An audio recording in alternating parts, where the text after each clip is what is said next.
Welcome back to Against the Grain Living. We're just over here checking on the Trapper's Cabin. We haven't been here. I was here September of this year, but I never showed you guys any footage of that. So we're just taking inventory here and checking up on things. January 2nd, 2022. Thought I'd take the backcountry out for a little rip. So I only have the 6-inch Milwaukee and my little hatchet. We made it. Looks about 60 yards from the groomed trail in our first tree, and it's a fair size. So we're just gonna take out the narrow end. We got more up there. Hopefully we can just poke a tiny hole in and go check on everything at the Trapper's Cabin and at the new build site and see how it made out from this.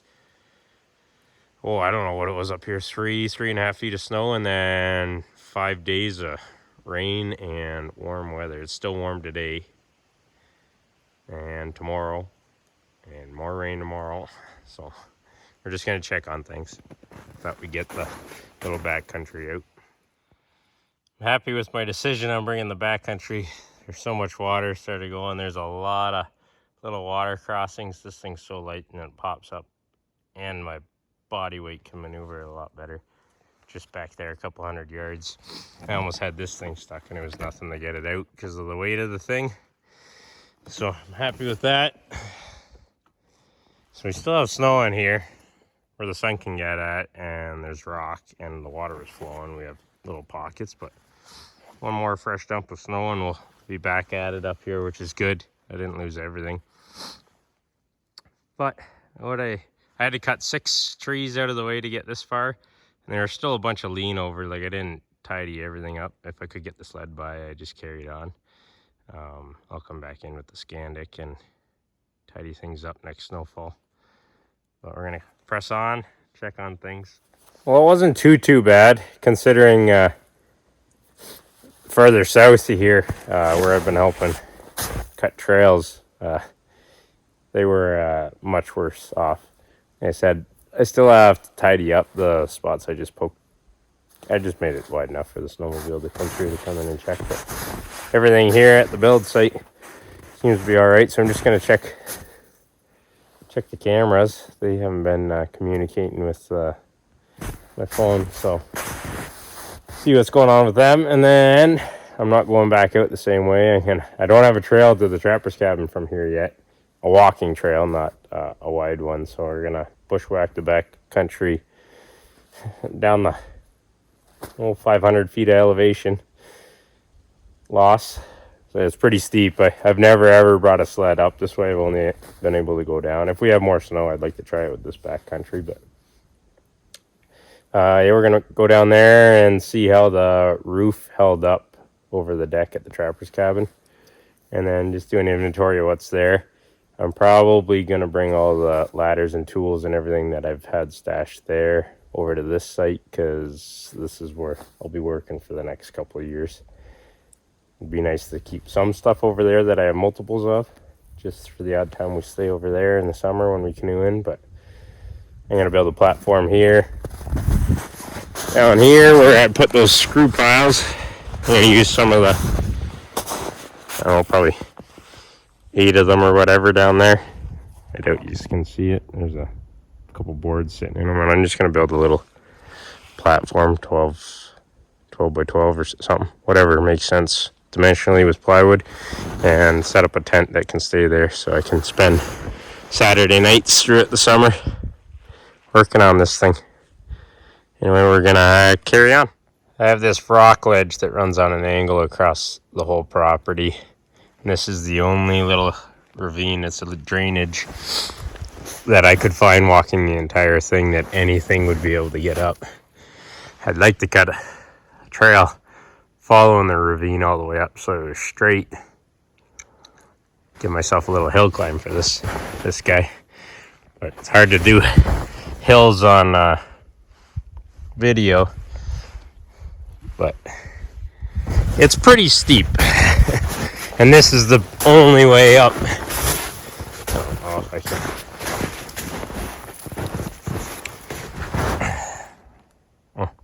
doesn't really do it justice. That's the foam level. Anyway, we got a takeoff down through there.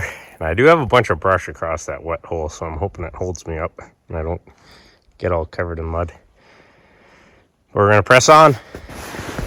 Yeah, going this way, it's just a bunch of switchbacks, which are the easiest to do with machines this long. Well, there's the rock that way, carries on until you get to a lake. Rock that way, all the way across. And you got the little chute up there. Things are flowing here at the bridge.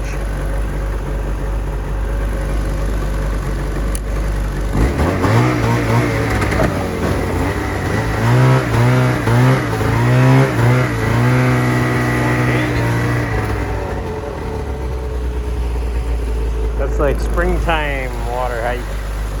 Time when melts happen.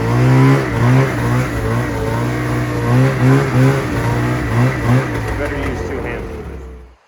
Outhouse is still standing. I was here, September sometime, I think it was. I took a little video, never ended up, a little footage, never ended up making a video. I couldn't figure out what tore into the plastic here. I mean, that's hole is 6 feet off the deck. Didn't see any claw marks, but that's vapor barrier. So it's pretty thick stuff. I mean, it's been up there for 2 years. So someone was here drinking.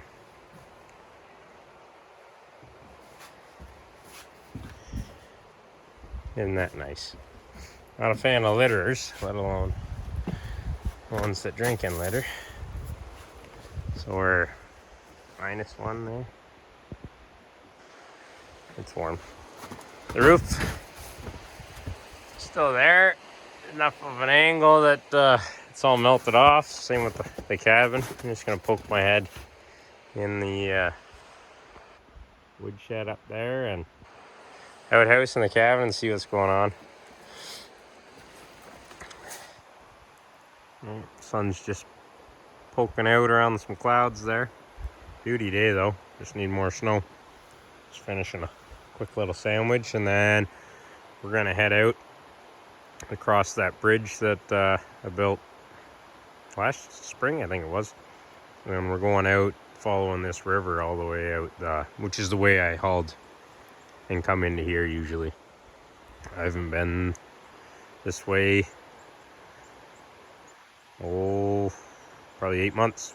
So we'll see all the storms over this year. We'll see what kind of mess it is getting out. Cut about 30 trees out of my way now. I left that poplar up there across. I'll use a bigger saw. But I'm gonna have to use a little one to get at least a 4-foot section out of this tree. Probably 6 kilometers left to go this way. Hopefully there's not too many more of these. So that's 6 inches.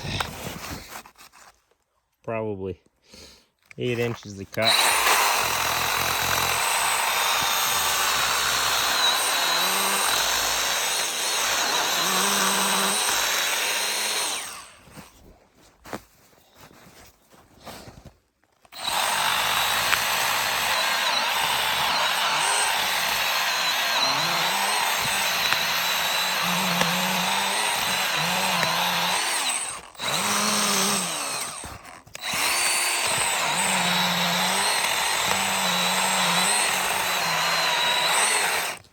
Beats the handsaw. I have it and an axe just in case, but I'm only halfway through my first battery. So I would recommend anybody that has to maintain a trail. I have the like full-size battery chainsaws. I would recommend a gas saw for a full size. And then this little guy, depending on what battery set you have. They just came out with an 8-inch version in that M18. I'm sure it works just a little bit better than this guy. But I have M12 batteries, so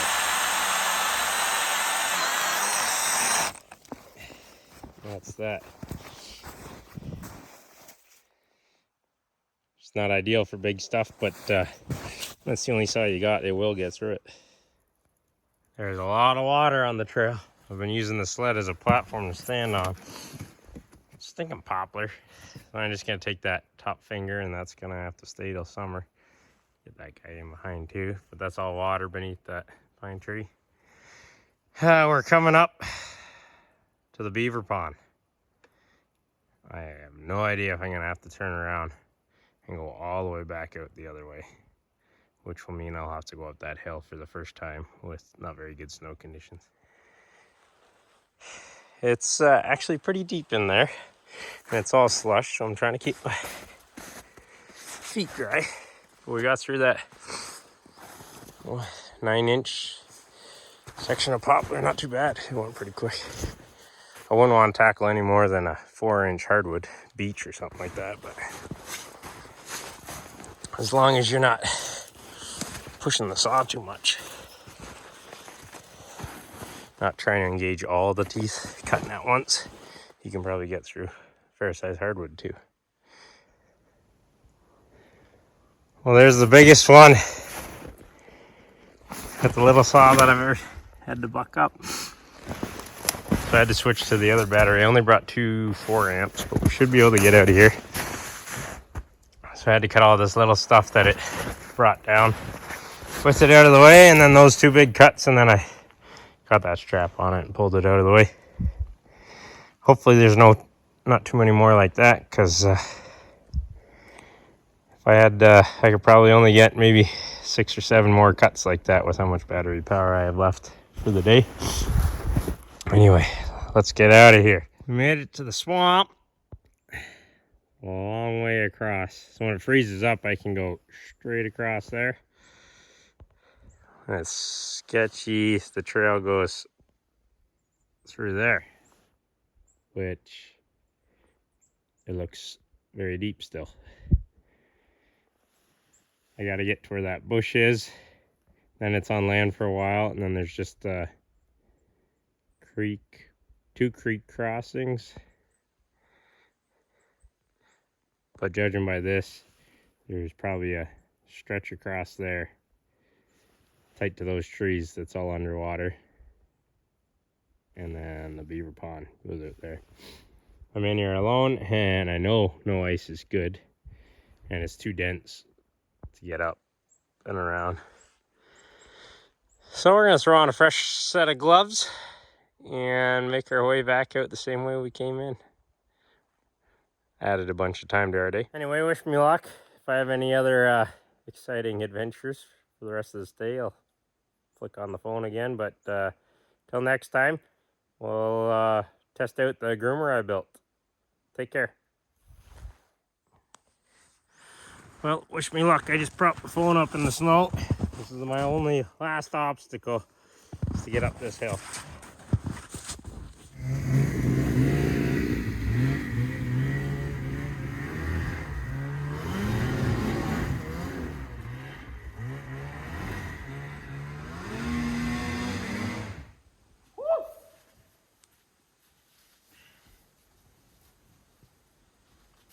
I'd rather not do that again with no snow.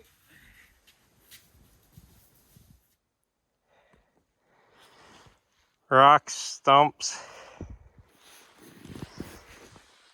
A 90. Tree. We made it though. Alright, should be smooth sailing to get back out of here.